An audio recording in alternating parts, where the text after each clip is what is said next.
That's all I recorded. We're going to the next thing of solving quadratics. Okay. Just remind me, what methods have we so far got of solving a quadratic?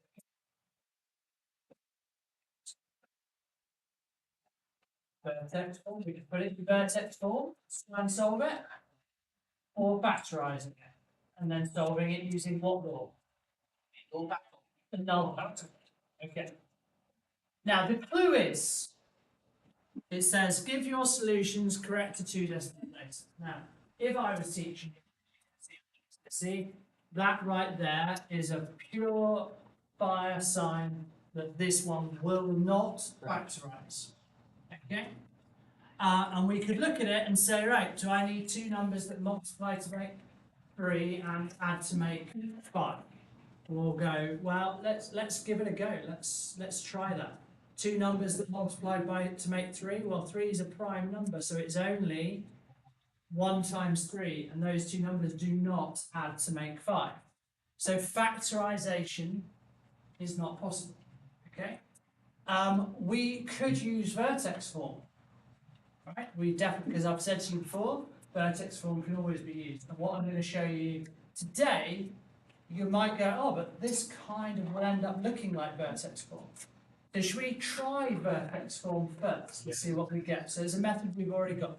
Could you do that yourselves now? Maybe it will remind some of you. Some of you can see looking at your notes, which is a great thing to do, but if you're struggling looking at your notes and figuring out how to do it, what does that suggest? Bad notes. Yeah. So first step with this one, if we're going to do vertex form or completed square form, is to put it in the perfect square form, which would be take this number and divide it by 2, which is what a lot of you did. Okay, so you've got that bit, but we need to complete that square. So if I were to expand that, I would get x squared plus 5x, but I would end up with plus 25 over 4, which is what I saw a lot of people writing. I don't want 25 over 4, I need 3. So I've got to convert my 3 into 12 over 4, so I can compare them nicely. So I'm at 25 over 4, but I want 12 over 4, so I'm going to have to subtract 13 over 4. So that's the completed square. So now I'm at a stage where I can solve it. So that's just the completed square bit. So what do? Well, I'm going to add the 13 over 4 first. So I get x plus 5 over 2 squared equals 13 over 4. That would be the first step in solving it. Are lots of people feeling like, yeah, I'm on the right track so far? Yeah. I'm then going to square root it. Square root this side because of the square. That means I've also got to square root that side. So that would give me x plus 5 over 2 equals the square root of 13 over the square root of 4. I hope you're okay with that from your surd work that we did earlier in the year. Right, what's the square root of 4? 2. So I'm just going to write that as the square root of 13 over 2. What's the next stage? Subtract 5 over 2, so it's going to be x equals minus 5 over 2 plus the square root of 13 over 2, or x equals minus 5 over 2 minus the square root of 13 over 2. Yeah? And then what do? I've got to give my answer to 2 decimal places, so I could leave it in surd form like that, or I'm going to have to put it into my calculator. But can we do that in our calculators? So I've got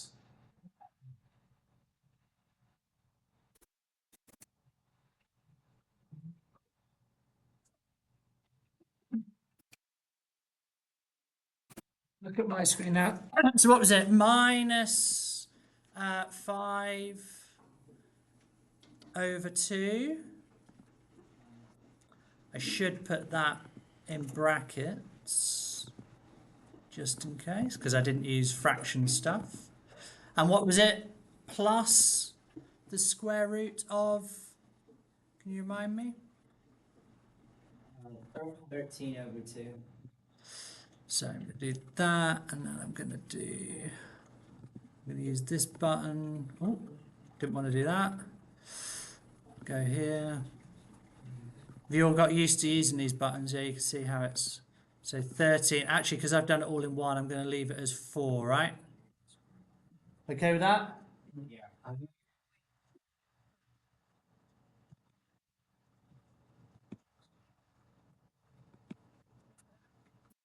And if I press enter,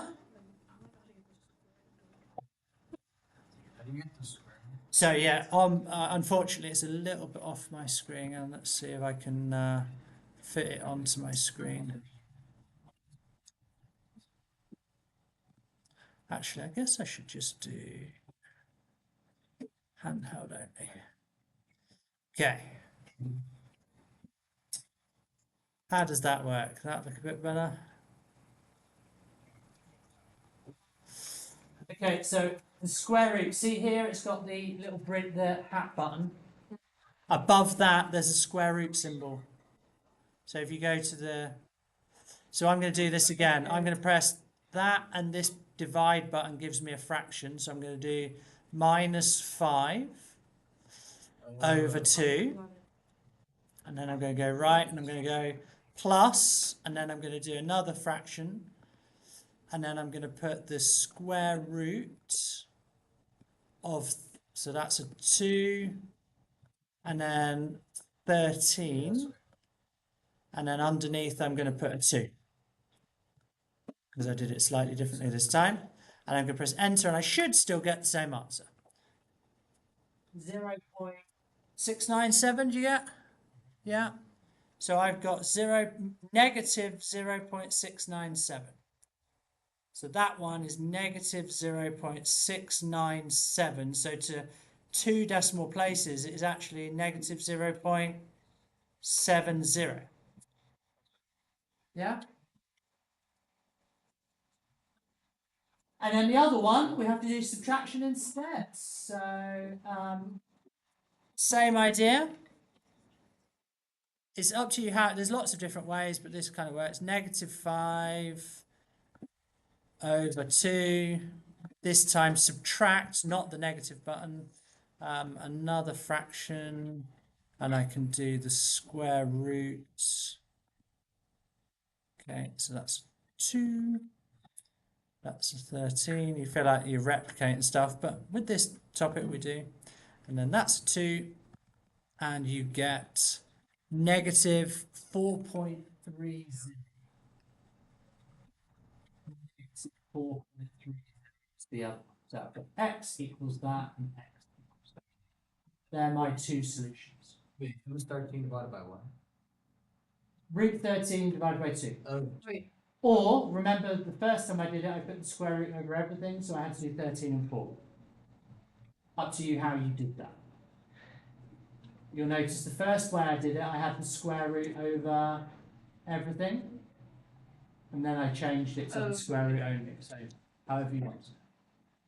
Right, just to remind you, with your TI Inspires, what's the other method we had for just getting those answers? Polyroots. Remember how to find that? Got menu, was it algebra? Yeah. Polynomial tools. Mr. Buzz, I got positive. I just typed in poly. Yeah, you can. I do that. Find roots of a polynomial. Degree of 2. Okay. And then we had the first value is going to be, well, it's 1, actually no, one. Was it 1, 5 and 3, wasn't it? 1 for the first one. 5 for the x, so 1 for the x squared, 5 for the x, and 3 for the constant term. Click OK, press enter, and I get negative 4.3 and negative 0.69. That would be an easier way, right? Yeah. But we have to be able to do it. So that's just a reminder of completed square form. Remember, for this question, the reason why we did that is because we tried to factorize it to start with, and we couldn't do it. Right? So we decided we do have another method, which is completed square form. How are you feeling about completed square form? Good. Okay. All right.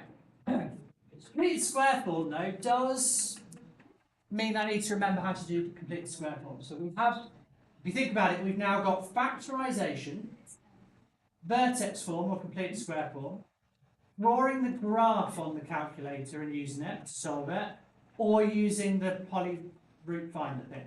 So we've currently got 4 different ways to find these 2 points. Do you remember what those 2 points represent on the graph, why they're important? The x-intercept of the graph. So if we've got a graph that looks like this, right, and it crosses like that, this would be one and that would be the other in this case. All right. We have one final method that I want to go through, which is it comes from completed square form or vertex form.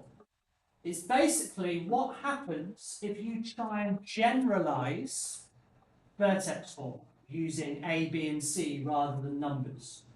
Now, that can be done, but for instance, I've only ever asked people that are doing very well in the extended level course to go through that process. It is in the textbook. It is challenging, but it's actually, I think, quite a fun thing to do. Like if you're into it and you're kind of getting good at your algebra and stuff, to be able to prove that the quadratic formula is the result of vertex form is actually quite a nice thing to be able to do. But if we were to generalize this, and what I mean by that is instead of doing this with the numbers, do it with A, B, and C, what we end up with is a quadratic formula. And the reason why that's useful is if you look at the next one, because it's got 2x squared, that means it's going to be a harder vertex form, right? You've got to take that 2 out. This number doesn't divide by 2, but you have to do it.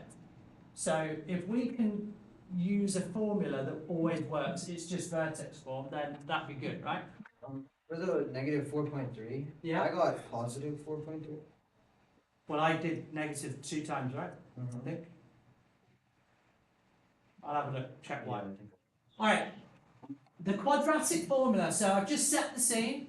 It comes from vertex form, and you'll recognise the similarities. But the quadratic formula is, well, does anyone already know it? So the solutions are given by, no one? Oh, What the formula is? A plus the square root. No. So we've got ax squared plus bx plus c equals 0. So using the a, b, and c, the formula is actually this. And I'll be seeing who can remember it first. Minus whatever b is, 2A, 2 times. plus and minus the square root of b squared minus 4a times c. All of that gets divided by 2 of whatever a is. Can you see the similarity to vertex form? You've got the plus and minus the square root bit. If you look at it there, look at our square root form. Here's a number, plus and minus, that's the plus and minus bit, just means there's 2 answers.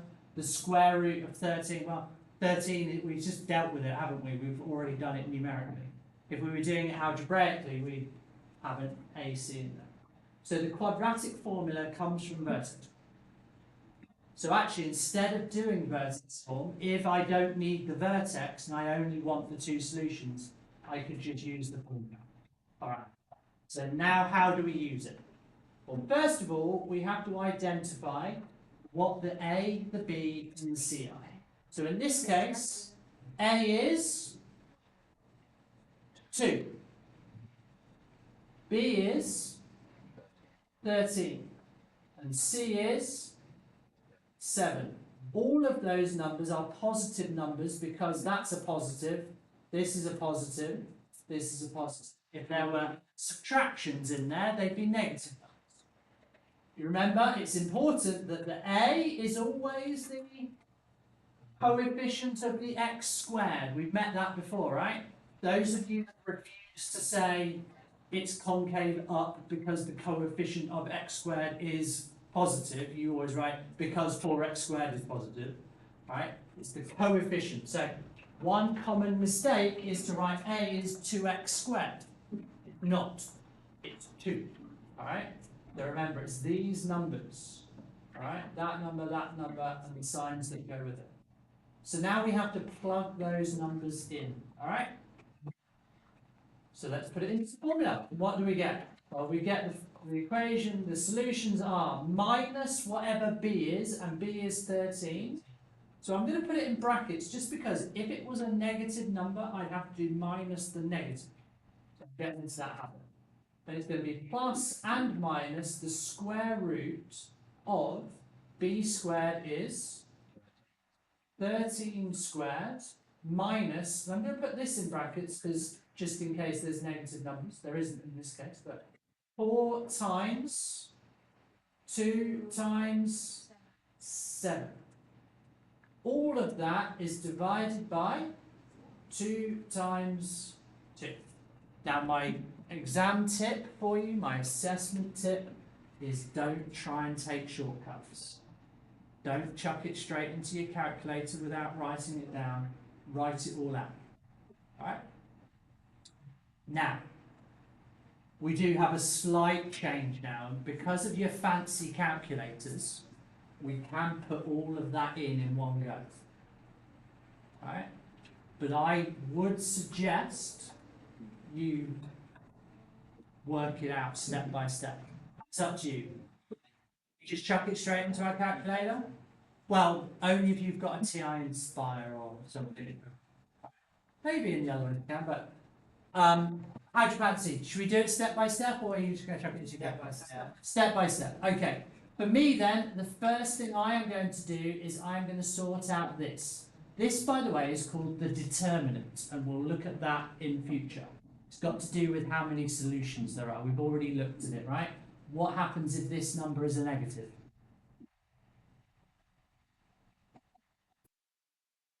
What happens if there's a negative in the square root, Matthew? It can't square. Therefore, how many solutions? 0 solution. Yeah, you know that. So this is called the determinant for that reason. But I'm going to do that bit first. I'm just going to write out the rest. So it's negative 30 plus and minus the square root of what? Well, I'm going to write 169 minus 8 times 7 is 56. I'm just doing step by step, and I can do that as 4. My next step is to say it's minus 13 plus and minus the square root of what? 169 minus 56. It's 113. 113. All of that divided by 4. Alright, and now we're kind of at the stage where we split it and say x1 is negative 13 plus the square root of 113 all divided by 4. And the other solution is negative 13 minus the square root of 113 divided by 4. Because we have to give our answer to 2 decimal places, we have to start. But can you see how similar that looks to vertex form that we did before? Yeah. Over to you to work out what those numbers will be.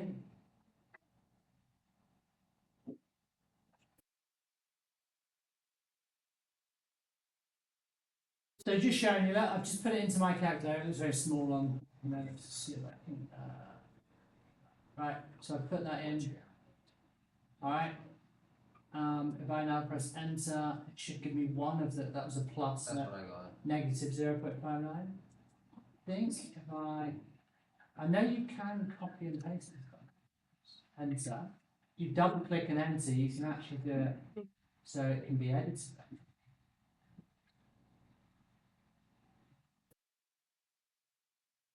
That's me doing my thing. Anyway, you get the idea? What were my two answers?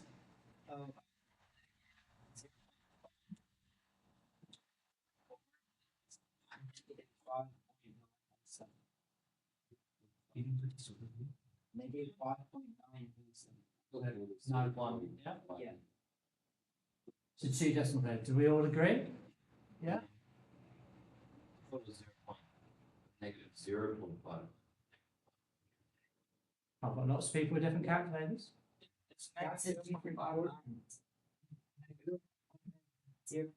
Negative zero.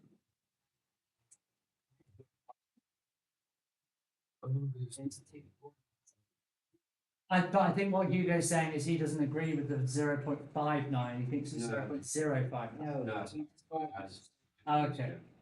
All right. So there are your two solutions. What I will say is, mistakes happen in this method if you try and do it too quickly without writing stuff down. Even if you've got your TI Inspire, I would suggest you write everything with a number because you get marks, right? You get credit, right?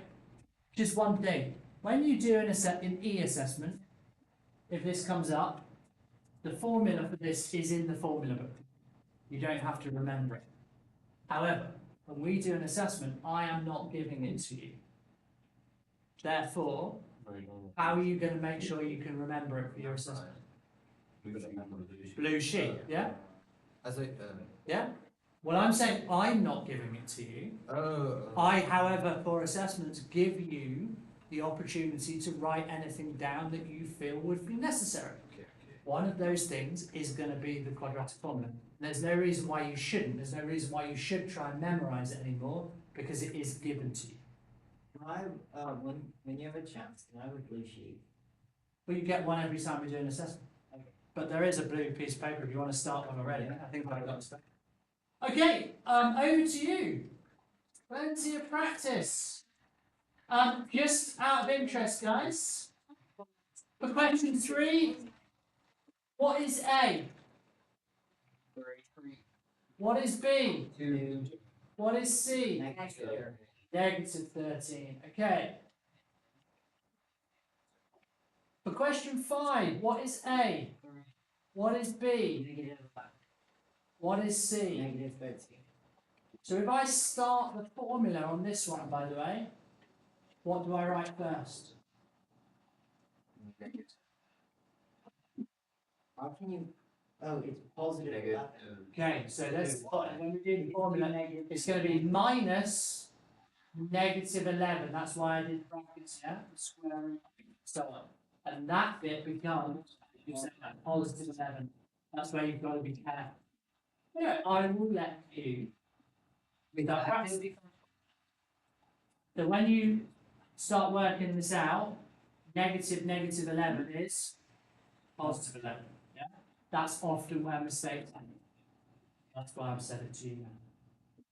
And also, in the brackets, it becomes negative 11 squared, which if you put it into your calculator wrong, you get negative 121. That will also give you an answer. And this becomes minus, and I put brackets in because it becomes 4 times 3 times negative 13 again. And when I multiply all this out, this answer will be a negative answer. And when I subtract a negative, I get a, which is why I say, write everything out. so you, I would put brackets around the negatives. Wherever I put brackets, that's my advice. You don't have to, but even in your calculator, if you get the negative in the wrong place, or it will give you a negative answer instead of a positive. We all know that negative 11 squared is positive 121, but if you put it into your calculator wrong, it will give you negative 121. We discussed that last time. So just be super careful. Right, this worksheet, lots of questions now. Just out this one, by the way. What's A? 5. What's B? 6. No. What's C? Oh. No, A 6. no.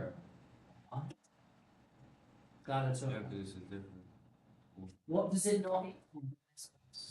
Zero. We must rearrange it before we pick our A, B, and C. Remember, it's always has to equal 0. So I would do subtract the 6x, subtract the 3, and it becomes 5x squared minus 6 minus 3 is 0. So instead of B being 6, B is actually negative 6. Instead of C being 3, it's... And that is also something I will capture. When I say I will catch one of you out in the assessment, what I mean is I'll catch lots of you out in this. Okay? Because I've done that before, but bear that in mind. So negatives and where it starts, it not equaling 0. So you've got a full range here. I'll let you